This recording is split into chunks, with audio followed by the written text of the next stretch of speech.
எல்லாருக்கும் வணக்கம் மக்களே. இப்போ பார்த்தீங்கன்னா, காலையிலே அண்ணன் ஒருத்தர் சூரிய உதயம் ஆகிறதுக்கும், அவர் வலை வீசுறதுக்கும் கரெக்டாக இருந்துச்சு. சரி கிட்ட போய் பார்ப்போம். என்னடா மீன் பட்டிருக்கு அப்படின்னு சொல்லிட்டு போய் ஆர்வத்தோடு நானும் கிட்ட போய் பார்த்தேன். அவர் வலையை பற்றிட்டு இருந்தாங்க. என்ன ஒன்றுனா, அதில் பட்ட மீன் எல்லாம் பெரிய மீனாக இருந்ததுன்னா, அவருக்கு அன்றைய நாளுக்கு நல்ல ஒரு நாளாக அமைஞ்சிருக்குன்னு நினைக்கிறேன். எல்லாம் சின்ன சின்ன பாறை மீன்களாக ஆப்ட்ருக்கு, வேறு ஒன்றும் இல்லை. பட்ட மீன் எல்லாமே சின்ன சின்ன பாறை குட்டி மீன்கள் தான், வேறு ஒன்றும் கிடையாது. என்ன இந்த ஆழி வந்து மாட்டிக்கிட்டு அது ஒரு கொஞ்சம் சிக்கலாக இருக்கும், வலை பூரப்படும், அந்த ஒரு சிக்கல் ஒன்று இருக்குது. இந்த மீன்கள்லாம் பெரிய மீனாக இருந்ததுன்னா ஏதாவது அவர் விற்றுருக்கலாம், அந்த நாளும் கொஞ்சம் நல்லபடியாக ஓடி இருக்கும் போல்.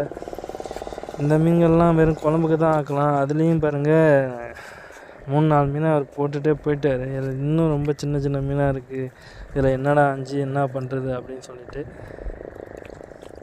என்ன ஒன்று, இந்த மாதிரியான வலை வச்சுருந்தீங்கன்னா வாடை நாள்லேயும் சரி வெய்ய நாள்லேயும் சரி நம்ம குழம்புக்கு பஞ்சம் இல்லாமல் ஓடும்.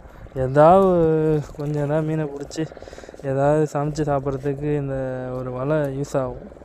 இந்த வலை இருந்தால் வீட்டில் கறிக்கு பஞ்சமே இருக்காது. அந்த மாதிரியான ஒரு வலை இது.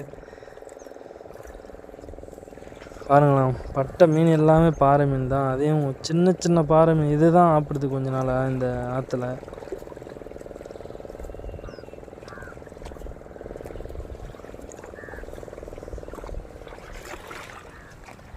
வேறு ஒரு மீன் கூட மாற்று மீன் வேறு எந்த மீனும் ஒன்றும் ஆப்பிடலை.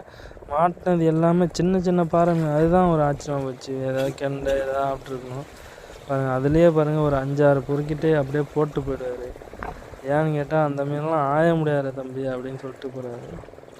உங்களுக்கு இந்த வீடியோ பிடிச்சிருந்தா லைக் பண்ணுங்கள், ஷேர் பண்ணுங்கள், மறக்காமல் சப்ஸ்கிரைப் பண்ணுங்கள். ஓகேவா? பாய்.